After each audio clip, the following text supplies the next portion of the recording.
Greetings, travelers. I'm Josh. And I'm Kahi. And we're the Genshin Guys. Greetings, travelers.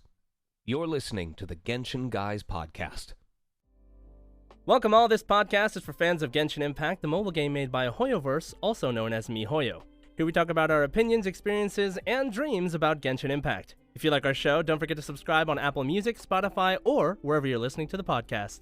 And today, we are here with our special guest, Sean Chiplock. Sean, hello, welcome. Hello. Thank you guys for having me. Hope your travels have been well so far this year.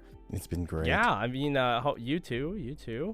I mean, we just came off of, I'm sure you were aware of Hurricane Hillary trying to Baja blast us because we didn't Pokemon Go to the polls enough, but it turned out to be a wet fart of a storm because, like, my wife and I prepared ahead of time for everything. We got the sandbags, we built barricades around the back doors in case water was pooling. We got we got literally everything short of a portable generator.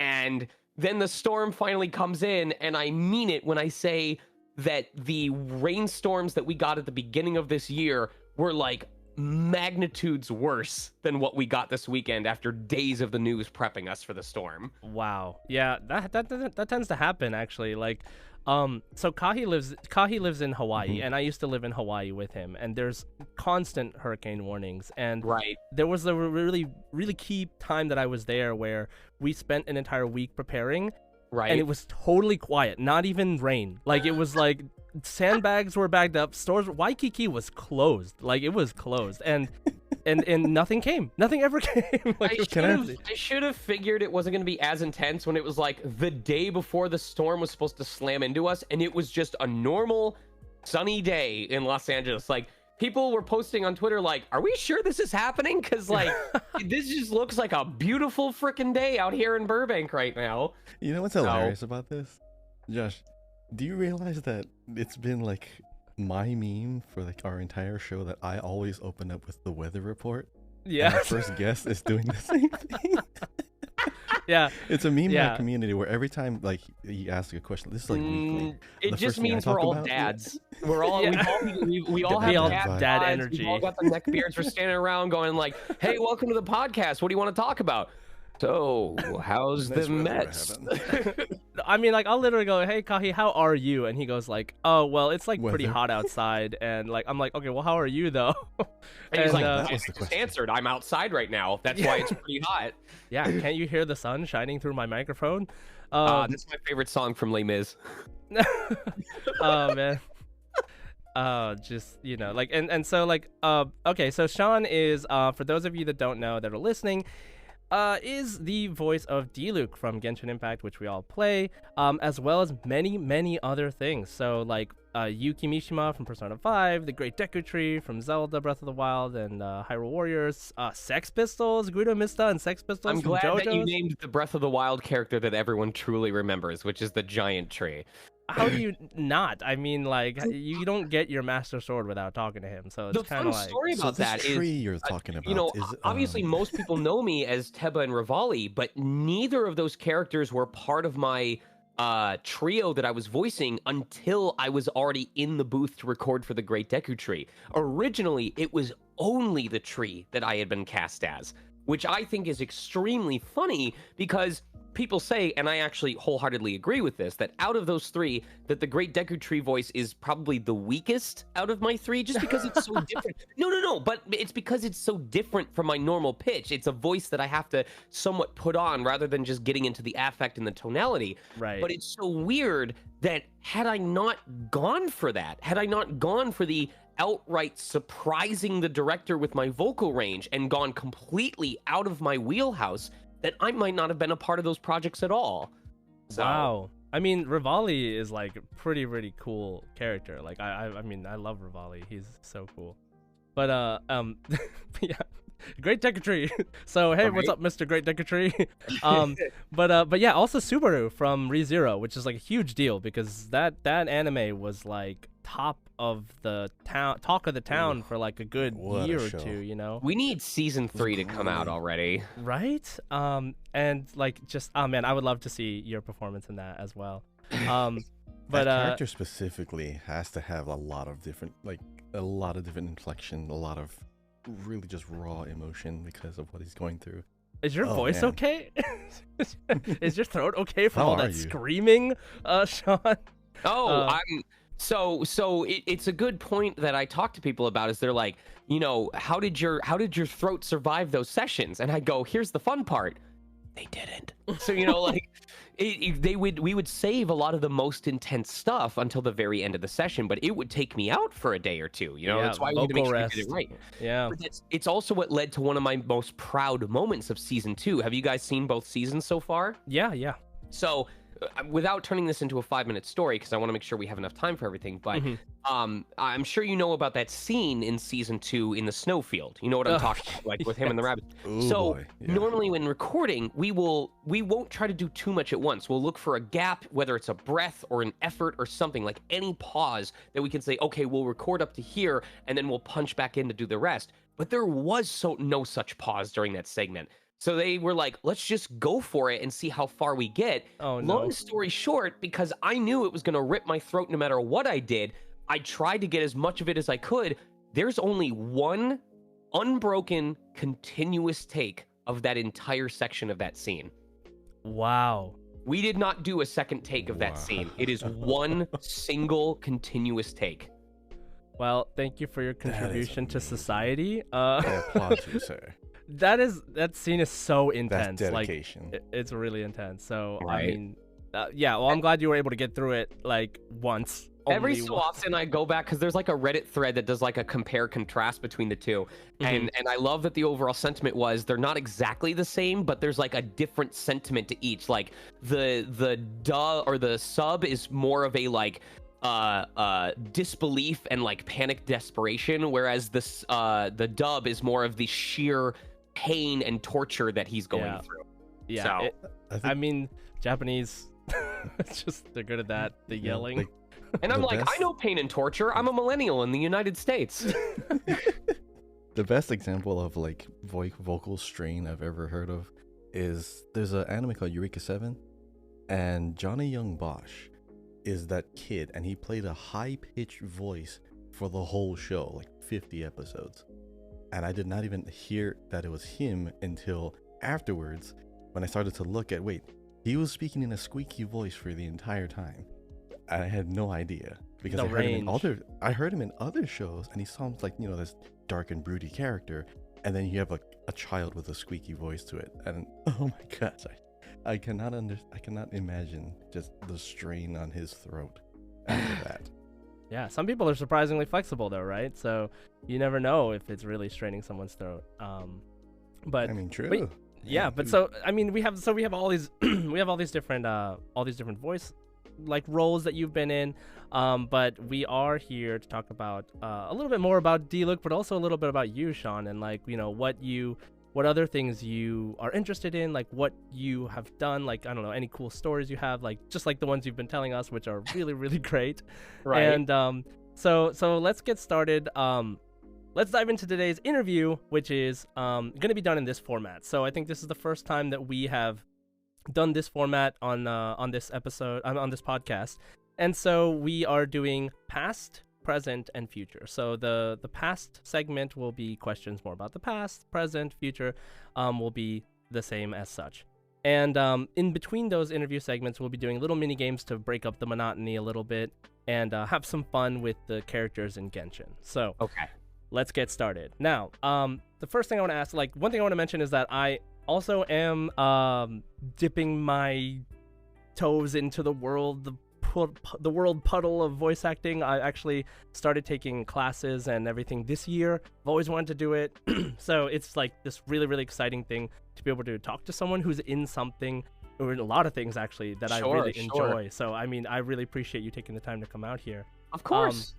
So the first thing is like I wanted to ask was, Like, what was... Now, might seem pretty generic, but I think it'd be really interesting, is just, like, Sure. what was the moment that you knew you wanted to be a voice actor? I actually really enjoy this kind of question because there is a difference between asking the question, what got you into voice acting, and the question of what was the moment that you knew you wanted. And I asked that to people a lot. I was like, what was the moment for you that made you go, I know I want to be a vet, or I know I want to be a podcaster, or I hate myself so much that I want to become a professional League of Legends player. So what I enjoy about, what's interesting about getting into voice acting for me is I have always told people that one of the things that I feel sometimes has made me come off a little strange to people, but also I feel has contributed to my success, is the amount of raw, unadulterated passion that I have for it. And Yes, I mean, when I it, say definitely. passion, I mean on a level of Stockholm syndrome. Because well, hear me out. I'll give a simple answer and then kind of extrapolate on it. I was just talking about this with my partner earlier today, where I was like, I find it so strange that I will commit myself to several hours of recording for a project that, for all intents and purposes, I'm just interested in being done with, but I will not find that same energy to take care of something that is otherwise personally important to me, whether it's a chore of cleaning something or whether it's organizing stuff for like a project that I'm otherwise very excited about. But when it comes to VO, the number of times that I'm like, okay, I'm not feeling it, but I'm going to just take care of this one audition because it's due today, and then I'm going to go move on to something else. And lo and behold, 2 hours later, I've recorded through everything that's in my inbox and taken care of it. I've lost count of how many times that has happened. And it's this weird sensation where it's like, I can't not do it. And it's like, even on days when I wake up and I'm like, I have no idea what I'm doing. For example, this week, there have been auditions where I'm like, I know exactly how I feel about this character audition. I'm so proud of what I did. I really like the deliveries that I did. And even now, in my gut, like, this isn't me making a bet. This is me telling you emotionally right now, I already feel like none of them are going to book anything. And it was not a waste of my time, but that it was a frustrating outcome to feel so good about that and get no new jobs out of it. And yet, if I were to finish this interview and a casting call were to show up on Twitter with a character that I'm like, oh my God, it would be so cool to get to voice them, I guarantee you I would be in this booth as soon as this interview was done recording auditions for it. And it just happens over and over and over and over again. So to actually get into the answer of what was the moment you knew you wanted to be a voice actor, the initial moment, the direct answer to that question was when I was assisting someone with their senior thesis project. It was basically baby's first Crash Bandicoot clone. And I was doing what I can only describe as a violation of the Geneva Convention attempt at a Jamaican accent. I can only imagine.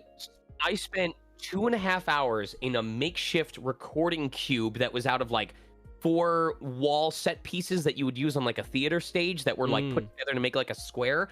And I stepped out of that booth sweaty as hell because of how bad the ventilation was, going, I want to go back in. You know, I can't wait until the next time I get to do this. Wow. So that was the moment that it solidified for me, yes, this is what I want to do. But there are lots of moments along the way, and I think this is important for any career. There are lots of moments along the way that reinforce the affection I have for this career and remind me that it's something I want to be doing. Perfect examples being when I went and did the AX Idol competition and I won, and like I'll never forget Tony Oliver, who would later direct me in JoJo's Bizarre Adventure, pointing to the crowd that was cheering so loudly, going, you know you're doing something right when you get a response like that. And then they did like a 30-second, you can look up the video, they did like a 30-second standing ovation unprompted. How can that not be a moment? You know what I'm talking about? That's amazing. And so like that was one that was like, okay, not only can I do this, but I can entertain others doing that. There's, you know, the fear that I had in voicing Breath of the Wild turning into elation when people are, you know, I was so, people are like, how excited were you to voice for Breath of the Wild? I'm like, when the only other voiced Zelda game prior to now has been the CDI franchise, what part of you thinks I am any bit excited about having the internet of all things grade my performance, you know? So I'm a tree for crying out loud. Right, I'm a talking tree. We're already starting at rock bottom. Only up from here, my friend. I'm voicing a tree who has 900 kids being graded by an audience that is afraid they'll never have a kid to begin with because they can't financially afford it. We are not the same right now. We are not so the same. so to have people go, Rivali was one of the best performances of the game, and I hear his voice in my head every time I mess something up. It's little moments like that get me super excited. And it just, I could probably come up with dozens more, but the point that I'm getting at is that initial moment, as I said, was when I came out. It was like, no one is going to hear this, but I still want to do more of it. But then there's little reminders along the way, whether it's getting to hear myself in a game and be super proud of the performance that I gave, or like, hearing Troy Baker in an anime was what inspired me to become a voice actor. So it's cool to me to have people come up and be like, you are my Troy Baker. You are the person that I heard that kickstarted this feeling of, I want to do this. And it's kind of crazy to me to think that in 5, 10, 15 years, there may be someone who is on the same level that I am that started because of me specifically, So I'm not saying that to like brag or toot my own horn, but it's just that kind of, if it happened between me with Troy Baker, it can absolutely happen with someone else through me. So, have you ever gotten to talk to Troy Baker? I don't know, actually. I think I got to briefly say hello to him. I still think I already got to have a cooler moment, which was I got to talk to Brad Swale when we were colleagues at WeebCon. And the reason why Brad Swale was important to me was because the audition that I did at Anime Expo AX Idol that got me into the finals was the breakdown monologue that Light Yagami has in Death Note towards the end of the franchise. Yeah, the potato chip. No, not that one, but like way later, when he says, I am Kira, I had to, the responsibility fell on me. And I finally got up to go to Brad and say, you are what helped kickstart my connections to the professional side of the industry. Me referencing your performance and giving my own spin on it was what allowed all of this to start for me. And I cannot express to you how grateful I am to be 2 tables away from you as a colleague when barely 10 years ago I was the admiring fan and you were the professional. So that's amazing. That actually leads into a question so cool. I was going to ask, I guess during the early part of this interview is, who were your voice acting inspirations? When I first got into the craft, I told myself, if I can have the vocal range of Carrie, is it Kari or Carrie Walgren? I've heard both, and I never remember. I don't remember. They both sound right to me. I feel bad because I'm sure they mess it up all the time, and I don't want to be that jerk, Anyway, if I could have the vocal range of Walgren, the intensity potential of Liam O'Brien, and the humility and kindness of Steve Bloom, there will never be a week where I don't have work.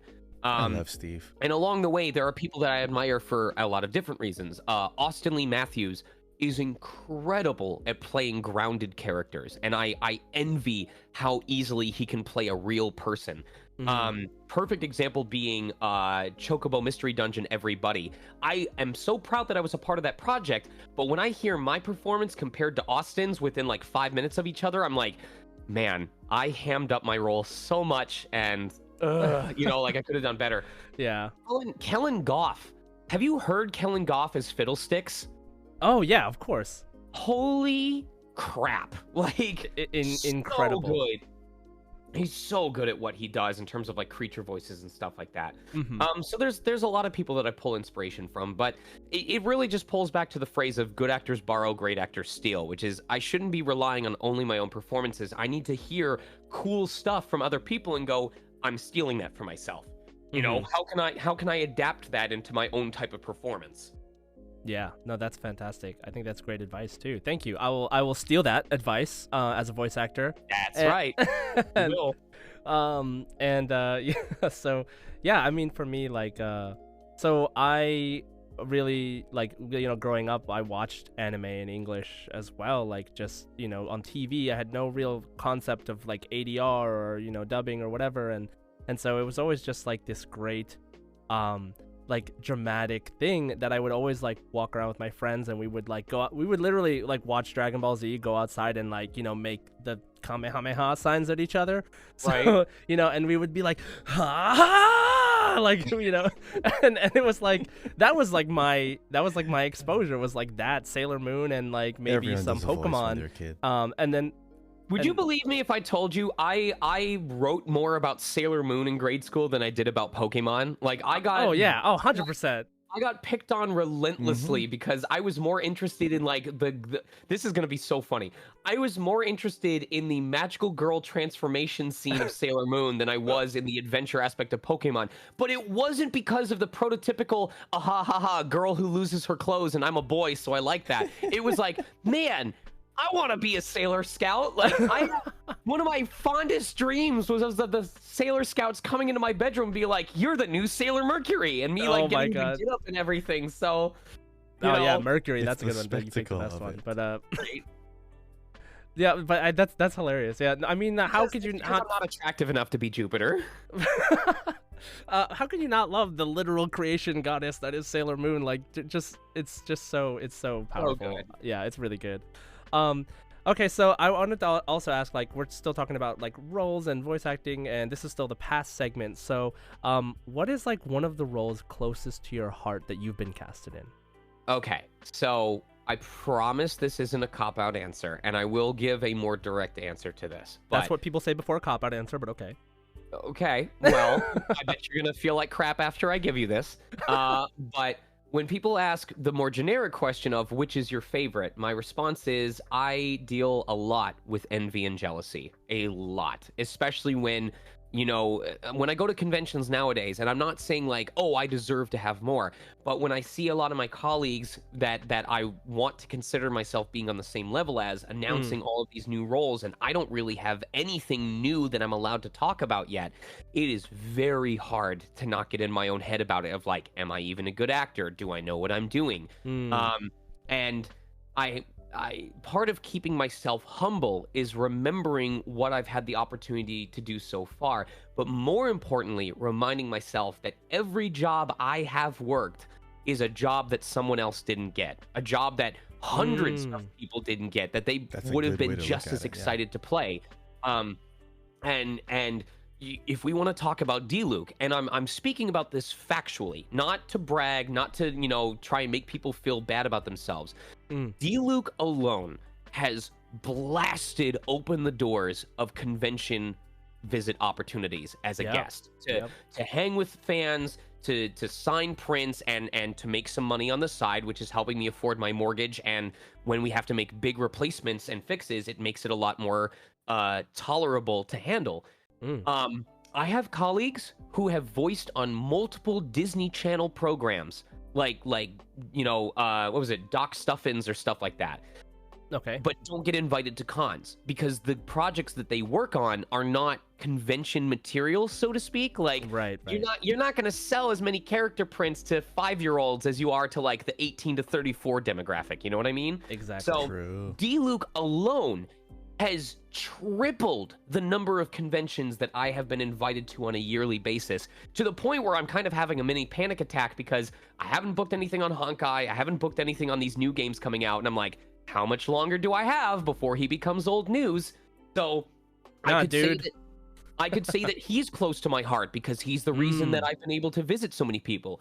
I could say that Rivali is close to my heart, or the Great Deku Tree is close to my heart, because I am the only English voice for the Great Deku Tree so far. Like, that is... Yeah, it's amazing. And I still cannot believe it because of how old, no pun intended, the Great Deku Tree is in terms of the earliest games that he showed up in. You, go back and you're like, did he have, like, spoken dialogue in Ocarina of Time? Was he given it in the remaster? No, he wasn't. No. So I could say that he's close to my heart for that reason.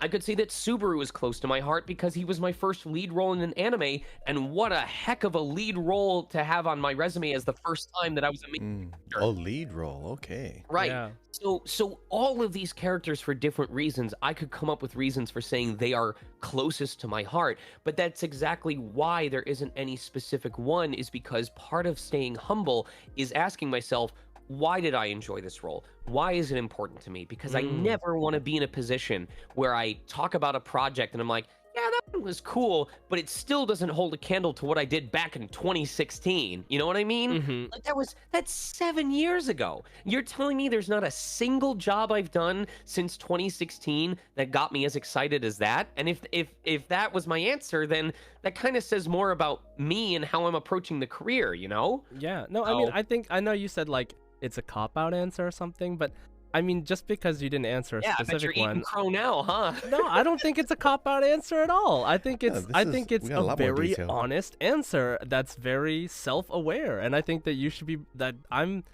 I'm I don't not know. actually It's, upset, so just so you know. yeah. I mean, I know. It's just like it's I think that that's a great answer. Like that's what I want to say. And It's also because, you know, speaking about the conventions, when people come up to my table, mhm. just because Diluc is the most popular doesn't mean it's going to be what everyone's coming to my table for. I've had people come up and say, when is Dorohedoro getting a second season? I'm like, probably never, but I'll Yeah, be I able don't to think talk so. to them about that character because it's meaningful to me for some reason. I'm sure each of you has a show or a game that is the most important to you, even if it doesn't take away from what the other person's most important game is. So Mhm. that's something else I keep in mind is I want to be able, no matter what project people know me from, I want to be able to excitedly respond and go, oh yeah, I've got a story about that. So But I love that because you know there are many like I've actually talked to a bunch of different voice actors with very varying levels of success, like in my voice acting school online, and you know a lot of people they record roles and they're like I don't really remember like that role, you right, know, and that's you know as someone who asks a question like oh like you know what did you think about this role and they have no answer, it is right. kind of disappointing as a fan, you know, to like hear that they don't even remember that they did that role or they have no stories about it or you know sometimes that can be like that and obviously if it's a very vague role it's one thing but if it's like I was the main I was Subaru in ReZero and it's like oh do you have any stories from that nah I don't it's kind of just a blur to me like you know that's kind of a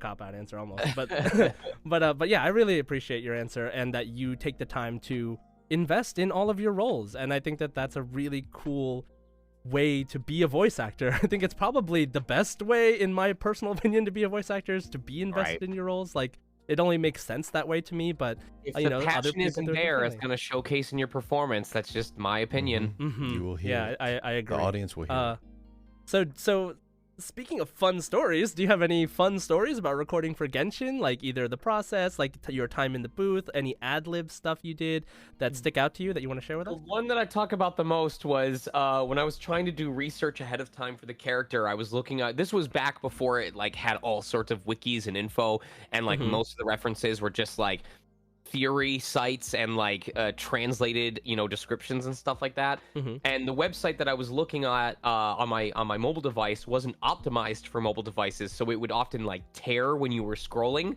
Oh. And I didn't realize this, but there was a perfect tear when I went to stop at Diluc's bio, where the first half of Diluc's bio fused with the second half of Razor's bio. So based Oh, on what I read no. about Diluc, my understanding was that he was a mild-mannered tavern keeper who had been raised in the forest by wolves, and would go out and like slaughter people who No. threatened Mondstadt by moonlight. Now I know that that's mostly true, but the whole part about being raised as like a wild child, maybe certainly not. So I tell people like, if Diluc sounds really aggressive in his first batch of lines, that's my fault because I went into that first session being like, all right, I gotta put just a little bit of grit into his voice. You know, I gotta represent that part of him that is a little bit Amazonian and stuff like that. And I was waiting impatiently for the part where I get to like cut someone's head off and like and cauterize the wound. And I'm like, why is he not getting all, you know, aggressive and stuff? And they're like, no, he's just he's chill. He's very professional the entire time. And eventually I'm like, wasn't he raised in the forest? And they're like, what? What are you talking about? So we fixed that. We took care of that. We're Wait, good. Diluc's not Kai's brother. He's Razor's brother. Dark Knight Hero. I don't know what you're talking about. Wolf. Woof. The Bark Knight Hero. The Bark Knight. The Bark Knight hero. Oh my That god, is that's amazing. perfect. Um, It's too good. I'm Dog Luke of Wonstat. One stat. One stat. One. One. Do you have a favorite specific voice line that you recorded that for Diluc? That like sticks out to you in any sort of way? Like maybe it was like hard to get down, or maybe you got this the first one time? is a stupid reason, but it's the line where he goes, "I don't need an umbrella, but you can use one if you need." Is that verbatim how it's said? I'm gonna I think see it's, if but you can use one if It you want triggers when to. it's raining, I think he says like, but you can use one if you want to. Okay, if it's you can use one if you want to, because for some Diluc voiceovers. Hold on. According to the wiki, he says, "I don't need an umbrella, but you can use one if you need." Oh, if you need, there you go. Okay. I'm gonna listen and make sure. Yes, that it has the audio file, and he actually says that. Okay, great. That bugs the crap out of me because I'm one of those people who tries to avoid using the same word twice in the same sentence. And like whenever I tweet and I manage to use the same word twice in the same tweet, I'm like, that bugs me. So right? Yes, I would have heavily preferred if he'd said, "But you can use one if you want," or something like that. Right. But the fact he says, "I don't need an umbrella, but you can use one if you need," I'm like, The redundancy. it bugs me. I understand. It's what that really completely. grinds my gears. It's such a stupid thing to get upset over, but it always sits uncomfortably with me. Oh my god, it's amazing. Okay, so that's pretty much it for our past segment. Let's break it up a little bit by doing a little mini game. So we're gonna do Who Am I? And the way this works is that Sean is gonna go onto the Genshin wiki. So Sean, you basically don't have much game time on Genshin. You don't know many of the characters, correct? Right. Okay, so we're gonna have you go into the list and pick a name, pick a character, and then start vaguely describing that character to us as vaguely as possible, and starting with like more vague statements into like slowly more notable features of the character. And Kahi and I will race to see who can guess the character first, and then we'll just see how that goes. For like, originally I wanted to do first to 5 points, but we'll see how long it takes and see how it goes. So I've already selected a bunch of characters, so I'll start with hard mode, the hard mode hint, and then it'll get, for each time you both guess wrong, I'll go to like medium and then easy. And if you haven't guessed it by the end of the easy hint, do I give it out or do we just continue guessing? No, just give it to us. Yeah, we will. Okay. Defeat. All right. We will, and after each of these, I want you to tell me like if the hint makes sense in retrospect, or if you're like, I wouldn't have gotten that, because I want to see how my allegories match up as well. Okay. Honestly, all right. I'm So are we ready to begin? Like, the weird ones, because it forces us to think a completely different framework. I like it. All right. Are you ready for the first one? We are ready. All right. 2023 Nexon mascot. 2023. Wait. Kirara. That is incorrect. Okay, Kahi. I feel like I shouldn't. It's either a dead giveaway or I'm just like overthinking it considerably. Official. I have no idea. Incorrect. All right. Okay, next hint, I guess. Medium hint. Just decked out myself in the cash shop. In the Nexon cash shop. Dory. Incorrect. Dang it. Nexon. So this is someone who looks really, really dressed up. Nexon cash shop. Who's heavily dressed? Okay, Al Hytham? Incorrect. Here's the easy hint. Maple Story. Oh my god. Wait, what? Wait. Maple Story. Oh no! I Deck lose myself. this one. I can't. I'm getting so many different hints, but I You know didn't play all Maple of them point Story? to one. No, not me. All right, guess, Kahi, go.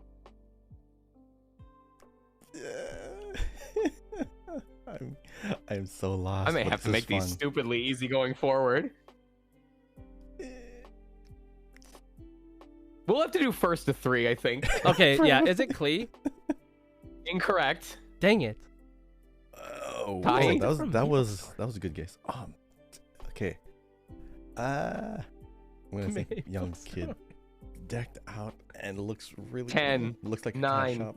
8, 7, Come on, Kahi. 6, 5, 4, 3, 2, 1. All right, you got to Diluc? guess now or I'm telling it. Incorrect. Kaedahara Kazuha. Oh my god, that makes so much The sense. leaf. I That makes hate so much I sense. hate this. I hate that he is a Korean online MMO from 2000s mascot character. All of it in hindsight makes All right. sense. Oh man, how do you think that far? ahead? Okay. Okay, that was good. Dang, what the heck? You're not supposed to stump us the first try. That's not how Right. this. I didn't write the script like. No, I'm but just this kidding. is good. Okay, I actually what like is- getting stumped like this. It's actually fun. Okay, you ready? I'm feeling pretty good about this next character too. Like this is one of those things where you have the best chance of guessing it if you know what I'm referring to. Okay, let's All go. Round 2. Here's the hard hint. Irremissible. Oh no. Is this a League of Legends reference or something? Wait, hold on.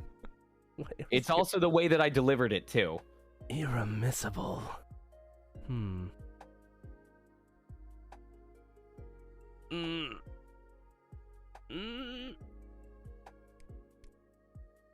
Is it Kaya? Incorrect. Kahi? Ayato? Incorrect. Here's the medium hint. Came straight out of Dragalia Lost. Oh my god, wait a second. Came straight out of Dragalia Lost. Man, any of these characters could be from Dragalia Lost. Yeah. But think about it in context with the hard hint as well. Oh, Each Oh. of the hints works together. Oh, okay. Irremissible. I mean, I would have said Diluc now because I can hear it. But then I'm also looking at the outfits. Honestly, I really do. I know I said Diluc the Oh. first time, but Diluc does look like he could come from Dragalia Lost. Is that your guess, Kahi? You know what? Just because it's you. Kahi, is that your yes. Yes, Diluc. Incorrect. Um, Jason. Well, I tried. Is it Tartaglia? Incorrect. Here's the easy hint. Female Volk. Oh. Wait. I'm gonna make sure this is the correct character. Hold on. Yes, female Volk. Is it Dia? I'm sorry, which one? Dia? Incorrect. Raiden Shogun?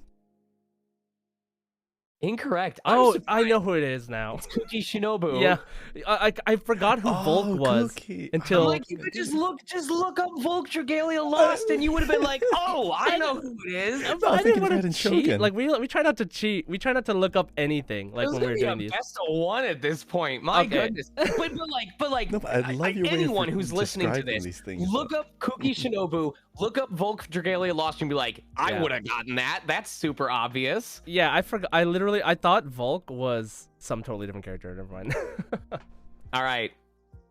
You ready for round 3? I guess so. All right. I don't even know what the medium or the easy is because I feel like this is obvious. Here we go. Dippin' Dots. Yunjin. Yes! Okay. Yes! Oh my Okay, god, you I got am that impressed you got instantly. that. Let's Dude, her go. hat is literally Dippin' Dots. I'm so glad. I'm so glad we got that. All right, The Kahi, visuals of that, Kahi, yeah. you get the first guess on the next one, all right? Okay. Here we thank you. go. Round 4. If MiHoYo made Balan Wonderworld. Oh, Balan Wonderland? Was it? No, it's Wonderworld. Is it Wonderworld? Yes, everyone thinks it's Balan Wonderland, but it's Wonderworld, and that's Oh why my everyone hates it. That's the one reason everyone hates it. If MiHoYo made it, that's so funny. How do I spell that? Ball?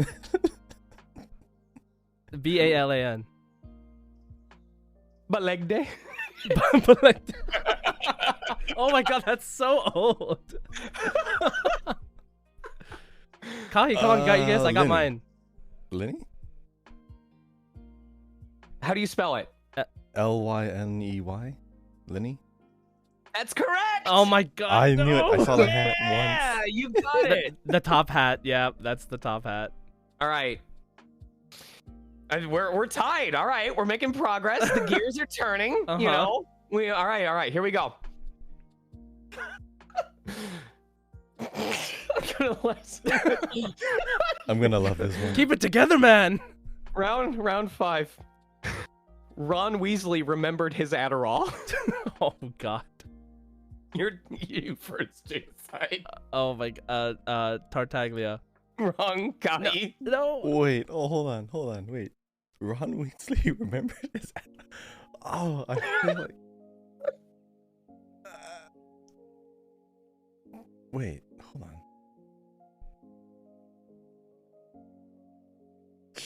Xingqiu? Who? Xingqiu? No, I'm probably going completely off the rails. Incorrect. Shoot. Now I gotta think of another hint. What the heck? Wait. Ron Looking for Weasley Ron remembers his Weasley, Ronald Adderall. Weasley, like look-alike. Okay. The other half of the poem, if red touches yellow, you're a dead fellow. Zhongli. Incorrect.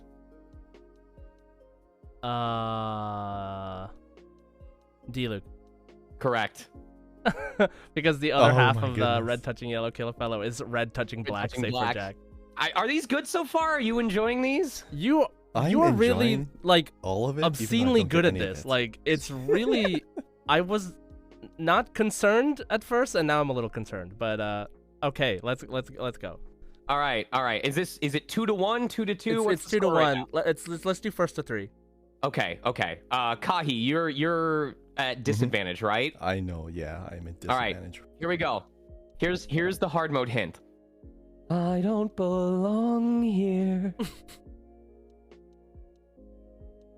Oh my gosh, I feel like this is a dead giveaway already.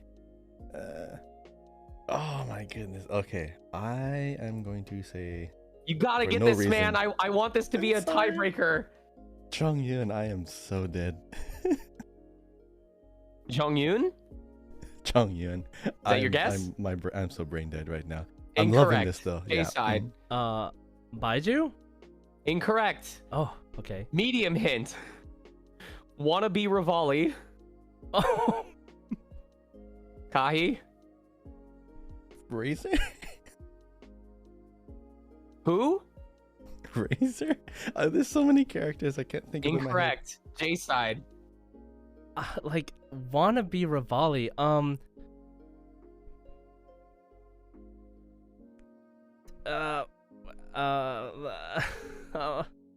Kujo Sara? Incorrect. Oh man. Easy hint. Complete the phrase. Titanium. Oh my god. Kahi? Official?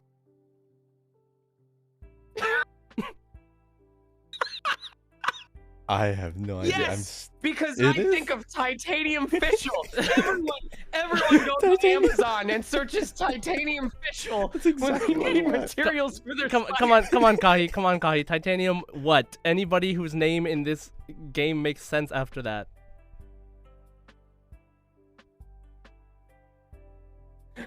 I am so brain dead right now. How was it? How is titanium the giveaway? Kahi, are you looking at a character list? No, I'm trying to come up with it. Yeah, in I my figured head. you I'm all trying were not to looking at the character list. No, Oh my I'm looking at the goodness. character list. I didn't want to Kind of cheat. makes his points more impressive. All I right, know. Kahi. Come on, Kahi. Kahi, open the character list. I'm Seriously, I'll give you looking, I'm 30 looking. seconds to open the character Playable list. character. Open the character list and start from the top down alphabetically. We are like physically handing it to him. We're I like- want a Rivali- tiebreaker. we are holding our hands out. What? I'm What did you looking say? at the list and I'm looking at Rivali. We are like- Rivali- We are holding our hands out Wannabe. with like peanut butter, and Kahi is the squirrel, and he's taking a Oh my long look at our gosh. palms and then slamming his I'm skull just into the sniffing it. glass door. All right. This is painful. I am so sorry. I feel like I'm overthinking this. Aloy! Oh my gosh! It's Aloy, isn't it? Yes. Oh my gosh. Thank you. Now that we have strapped you to a chair and punched you in the face with brass knuckles that have Aloy written on both I'm gonna of get them. so much flack for this in the Discord. It's gonna be crazy.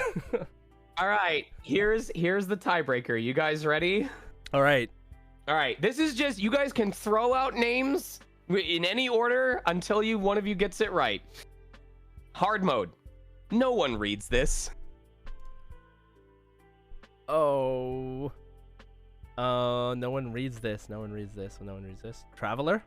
Incorrect. Kahi. 5, 4, Xingqiu. 3, 2. Incorrect. J side. 5, 4, 3, 2. Xiangling. 1. Incorrect. Kahi. 5, 4, 3, 2, Lisa? 1. All right. Medium hint. What? What was your guess? I thought it was Lisa. No, incorrect. Medium hint. You agree to this to access a website. Oh my god, Eula. That's correct. Oh, I was about to say it. I heard caption. Nobody first, but, reads no, this? the other Oh one is my the god, that Eula. was so good. Kahi, that's like literally one of the riddle. So, Sean, that's like a riddle Kahi would give me when trying to make me guess a character. He would just say like, nobody reads this. And then like that would be the whole hint. And it would be like, huh? So you're really good at this. I am. And yeah. thank you. No, I am it's fantastic. I absolutely like that I loving have this, to even though know. I'm not getting anything. I think I will borrow your style of like referencing things completely not Genshin related to, Oh, this is talk insightful. about to talk about Genshin We're using characters. this as reference. I just like that I was able to do it without making another reference to Genshin. You know what I mean? No, that's fantastic. I think that made it more interesting actually. And yeah, wow, that did not go how I expected at all, but it was actually way better. So, thank you for that. Of course. So let's continue back to the interview. So let's talk a little bit more about the present. So you talked about Genshin opening up your opportunity to like go to conventions, like tripled your invites and all this stuff. Like, how else has your life and career been impacted? Get it? Impacted? Since Genshin blew up in popularity. Hold on. Okay. So let me check that question again. It was, how's your life career been impacted since Genshin? I mean, it completely dwarfed Breath of the Wild. Like people still come in for Revalier and Subaru and stuff like that, but it's like on a scale of like anywhere between 3-to-1 to 5-to-1 between people coming up for Genshin stuff versus coming up for literally anything else. Ironically, I have said that Genshin is both the best and the worst thing to happen to my career. And I mean that sincerely.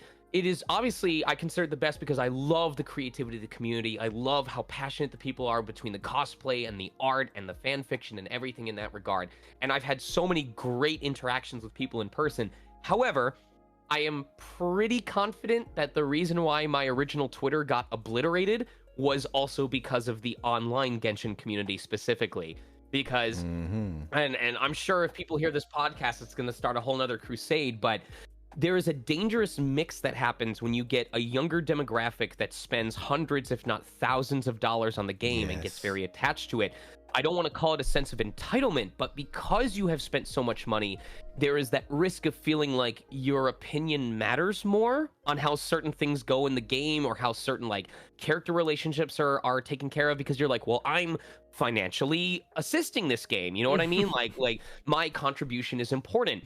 And especially when you are enabled access to a grand community of literally any and everybody else, it can be very easy to feel like your opinions on things are not only welcomed, but reasonable, you know? So there are, I've seen it happen to colleagues of mine. I've seen it happen to myself where because you implied that maybe two characters are in a relationship with each other or could get in a relationship with each other, or because you said you didn't like a certain character, or even something as stupid as like your character's kit not being that good, the vitriol that would come out from especially the online portion of the community is so awful at times.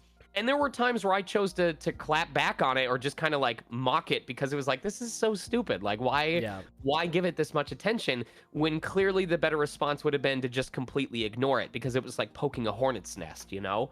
Right. So, you know, one of the dumbest things was, and this was what I was mentioning, was there was a convention where I was at one of those Q&A panels where it was just me, and I was like, what do you guys want to do? And someone suggested Genshin character smash or pass because that was like the big trend happening at the time with like Markiplier doing Pokemon and stuff like that. And it was funny because it was looking at things that you wouldn't even consider in that context and being like, would you? You know, just like as a yes or no. And so there was an equal mix of giving it serious consideration, also just giving totally BS answers because like obviously you knew that the answer was going to go in one way. And of course, the online community ran with it as seriously as possible in most cases and outright tried to cancel me for it. Like, it was the dumbest stuff. So that is, Genshin has been such a force for good of being able to connect with people. But I would be the first to say that there's a lot of really young, emotionally charged, impressionable people that don't understand what battles are worth fighting yet, you know? Oh yeah. So, and it's unfortunate that I ended up, you know, painting a target on myself by poking it with a stick and going, man, this is kind of stupid, isn't it? So, you know, well, my career is still intact. Is. I'm still very appreciative of it. Go ahead, Kahi. What were you gonna say? No, like, you know, like what you're saying. There's things that we should address, things that we don't. There's the people with a younger mindset don't really have the capacity to understand which battles to pick or which things to actually rally behind. I completely understand that, but especially when you have a game that is centered and aimed at a younger audience, they get, you know, really emotionally attached. Genshin does a great job at making you emotionally attached to these characters and everything. So I completely understand that because you're going to attract the kind of audience. Like the attention you're getting is the double-edged sword. It's good attention, but you're obviously naturally going to get the bad attention at the same time. One of I'm not going to name the names because I don't want to like paint undue attention on them, but one of the smartest actor colleagues that I've ever interacted with, like very early on in their career, was like, I'm going to just minimize how often I talk and just smile and nod while everyone else is speaking. And I think that's the smartest thing because I'm telling you right now, they are just smiling and nodding and signing the checks and appearing at conventions, and they're probably halfway to being a millionaire by now. And because they don't say very much, there's no risk of their words being misconstrued or misinterpreted or something like that. Right. And there's a lot of times where I'm like, I wish I had just done that, you know? Just let people think whatever they want to think about the character and just send like, whatever you want to believe, you're absolutely right, you know? Yeah, I think though that nowadays though, compared to the early days, the Genshin community is clearly grown dramatically. There's a lot more characters, there's a lot more representation, and you know, like I like to pride myself on our community because like our community is very, very wholesome when it comes to dealing with any of this stuff. And so like, you know, I know that there's a lot of people out there who like you said, it's mostly been a force for good. And yeah, I'm just like wondering what it would have been like, or what it would be like if you just, I know you're not gonna do this, but like if you entertained the thought of like interacting with the community more often or playing the game itself or something nowadays. Part of why I don't do it very much is because I haven't played the game. It's like I was saying in the preface when we were preparing, I don't want to just insert myself into things that I don't know a lot about. Now that doesn't mean I'm free from making mistakes, but on a general level, I have a good idea of what I might have some advice to give on versus when I'm like, I'm totally out of my element and anything I say is completely uneducated. You know what I mean? Right. So I would rather react to stuff that the community brings up to me than try and posit stuff about a game I know so little about. Yeah, I totally get that. So I guess this is a good lead up into the other questions. Yeah, like what are some of your hobbies? What do you do like outside the game? Like what's like your normal pastimes? I have no free time. Man, you Twitch stream. I watch your Twitch. You were playing Mega Man Battle Network the other day. It was awesome. My Twitch streams are a double-edged sword because there are so many games at this point that I can tell you I never would have touched had it not been for stream. I played the first Trails of Cold Steel, but then kind of fell off the bandwagon by the time the second game was coming out. And I'm telling you right now, I would not have played 2, 3, or 4 had it not been for stream. I wouldn't have experienced AI the Somnium Files. I probably would not have experienced Mega Man X Command Mission. So there's a lot of games I am genuinely enjoying that I never would have touched had it not been for stream. However, because of stream, not only have I denied myself the opportunity to play games I really want to play in my free time because I get super excited about sharing those games with people on stream, and I like don't want them to miss out on anything because I was like grinding off stream or doing something else. It also means that all of my free time, if I have several hours free, I'm like, I'll just do a bonus stream so that we can work through this game. So I'm not exaggerating when I say that on average, my free time starts between 9:30 to 11 p.m. on a given evening. Between streams and auditions and sessions and interviews like this, that is when my free time starts. And most of the time, I either don't have anything I want to play because all the games I am excited about, I'm streaming because why would I stream a game I'm not excited about, Right. you know? Yeah. Or something else like that. There's also the opportunity that stream gave me. Are you guys familiar with the dungeon crawler coming out called Manu by any chance?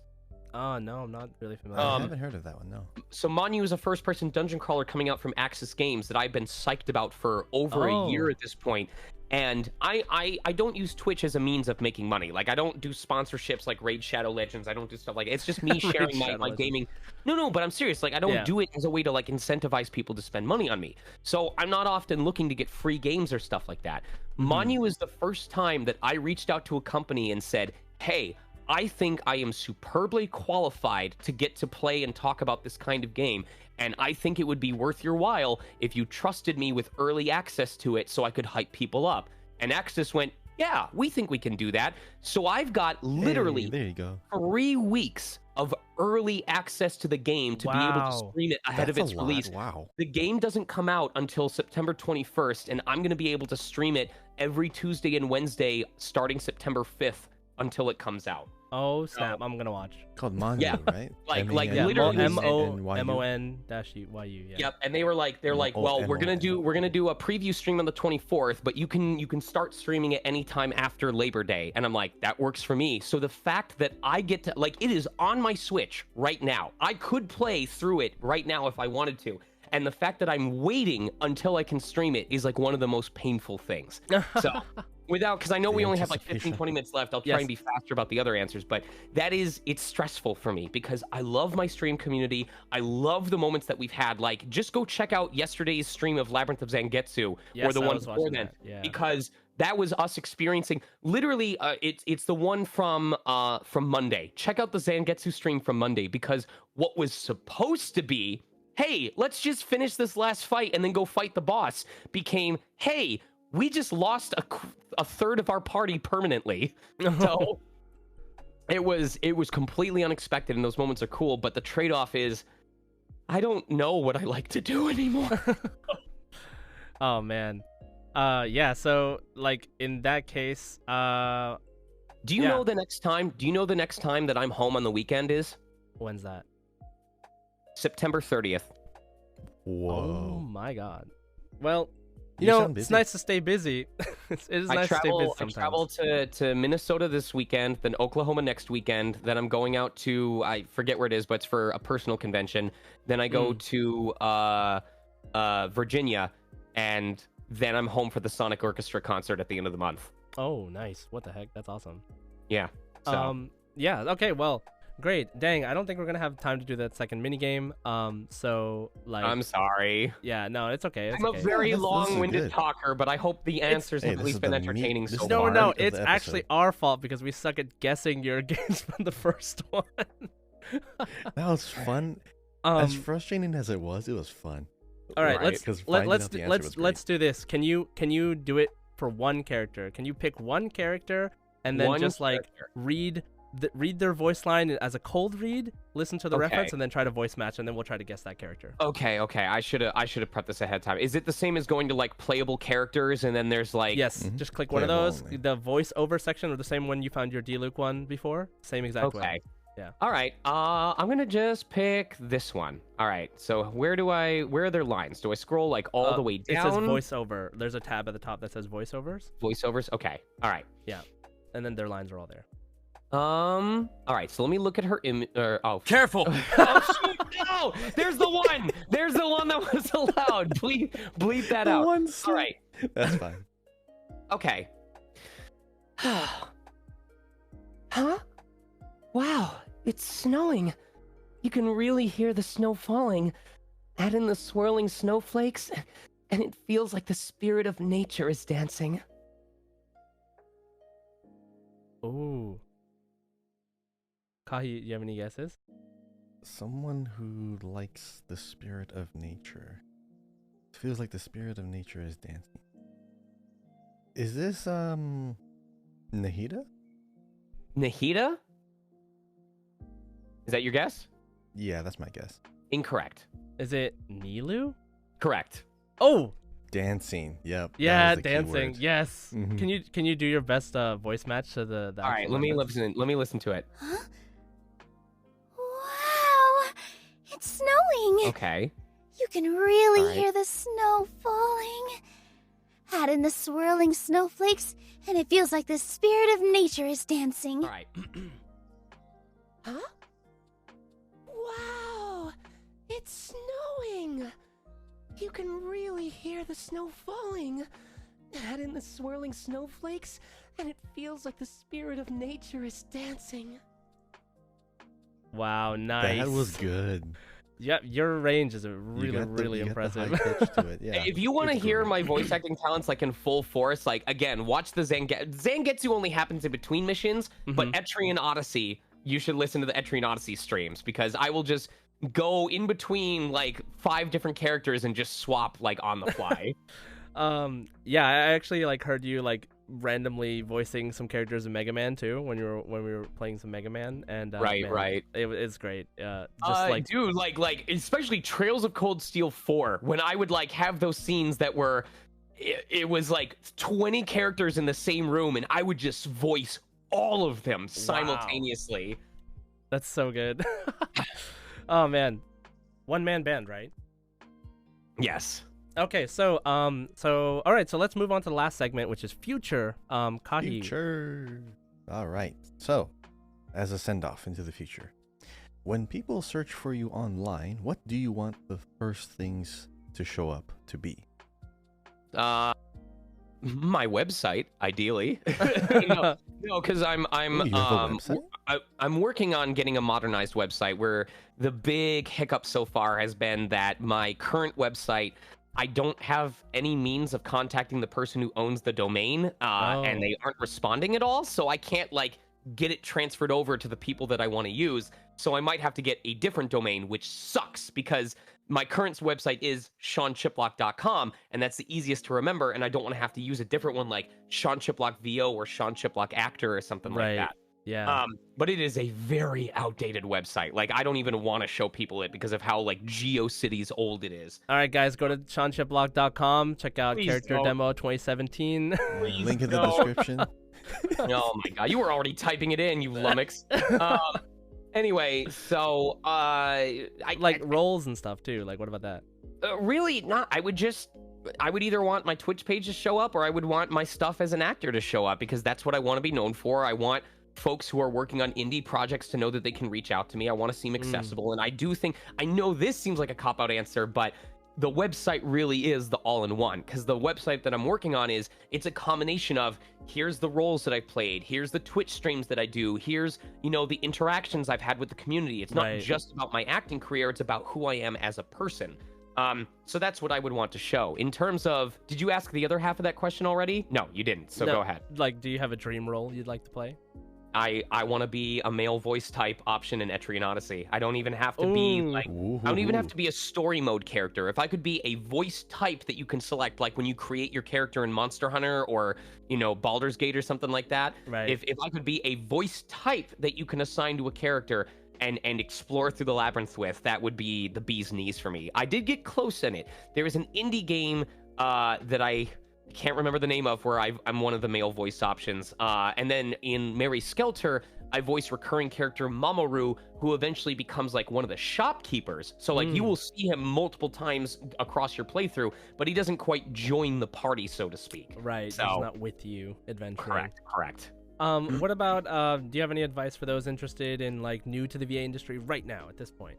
Like There's so many pieces of advice I could give. There's all the common ones, which are, you know, it's 90% inspiration, 10% perspiration. You know, you got to have the self-drive to want to learn. You got to have the willingness to spend money to make money. You know, you got to be willing to take the workshops, chase the opportunities, do your own research. Not quit your backup job, because it's the number of people who can do this full time is relatively low compared to the mass majority of actors. I consider myself extremely grateful that and even then, conventions don't pay all of my yearly expenses. It's the corporate jobs that I'm doing, the freelance jobs that I'm doing. You know, there was a Pandora ad for a university that I did yesterday that I guarantee you none of us here are going to hear it, but it paid $500, and that's like a significant that's a decent chunk of my mortgage for the month. Nice. Yeah. The one that I think not a lot of people say that I usually tell people is pick your battles, because especially in this age of the internet, like, you don't know who you're interacting with, you don't know who you're having that argument with, you don't even know if that argument is worth having. And I speak as someone who has had to deal with the long-term consequences of pissing off the wrong person. You know what I mean? Right. So it doesn't matter if you quote unquote won the fight or won the argument. That doesn't stop anyone that wants to hurt you from having ways to do that. So just focus on being the best person that you can be, and if nothing else, be responsible, be respectful, and be consistent. Because if you are someone that this is regardless of your career, of your industry, if you are someone that people want to work with, surprise, they will find opportunities to work with you. Nice. Yeah. Yeah, I love that advice, because like honestly, like the advice, I hear it in different ways and different you know, in different contexts, but basically just like be a nice person, don't be a jerk, you know what I mean? Like, people don't want to work with a jerk. So there are literally I can talk about this because it's definitely out. There is a show that I'm on called I'm Standing on a Million Lives that sounds familiar. I never auditioned for it. I never even had the chance to audition for it, and I got brought on originally simply because the client went, oh, we have a bunch of these background characters that still need to get recorded. And the sound engineer who knew me from past projects goes, just bring in Chiplock. I know that he can cover these character types and he can switch between them really easily, and you'll save money by only hiring one actor. So they brought me in to just play a bunch of ancillary roles that have no main importance to the story. And then down the line, they were like, hey, we need to change the voice of this orc queen. Can you do like a husky female voice? And I got to voice a female orc queen. So, and it all started just because they were like, yeah, Chiplock's easy to work with and he's really skilled at doing different voices. So just bring him in. It was just cut and dry. No audition, no anything. So nice. You were the immediate thought. That's great. On a final note, is there, speaking of projects you're in, is there anything you want to just lastly mention to everyone? Like, go check out my project. I have a new project that you can talk about, that you want to share with people. While it requires literally 1,000 hours of investment from people, Trails into Reverie is out, and anyone that has followed my journey as Reen Schwarzer needs to understand that the difference in performance quality from me between Trails of Cold Steel 1 and Trails into Reverie is so significant. It's a sight to behold. So I really recommend that people check out my performance in Trails into Reverie. Outside of that, there's not a lot that's coming out soon that I'm allowed to talk about yet. Right. But I always tell people, check out my Twitter, check out my Twitch, because as soon as I'm allowed to announce things, that's where I talk about it. And if you even remotely think you might be a fan of dungeon crawlers, I implore you to check out the Monu stream starting on September 5th. Yeah. Because I have not even started the gameplay portion. I cheated a little bit and I went to like the character creation screen, like that far. And even going that far, there's enough stuff that I could talk about that it would fill at least an hour straight. Wow. So, oh, that sounds great. That's incredible. All right, cool. So, you know, on that note, guys, go check out Sean's stream. Go check out his Twitter and everything. We will mention it, and we'll have the links in the description below. That pretty much wraps up the show for today. Thank you again to Sean. Thank you so much for joining us today. I hope you had some fun. Yeah, Yeah, I had a lot of fun. I hope you guys study had harder times. for the next time we do that Genshin, please. Oh, Yes, I have to please. go study everything I have to outside change of my whole Genshin mindset on for the this. Genshin quiz. You need to be world wise. You need to be a pop culture addict. All right, BRB, I'm gonna go play all the Trails of series. Right. Let me read Um, everything. Once again, everyone, thanks for listening. Don't forget to subscribe on Apple Podcasts, Spotify, YouTube, wherever you are listening, and follow us on Twitter. Once again, at Genshin Guys Pod. Follow me at JSide Gaming, as well as twitch.tv/JSide. Kahi at YouTube and Twitter at Kahiao, KAHIYAO. And Sean, what is your Twitter? Where can the people reach you? Twitter is VA Sonic Mega, and Twitch is just Sonic Mega. All right, great. So thanks again. And as always, Ad Astra Abyss Husk. 星と支援を目指せ Enjoy.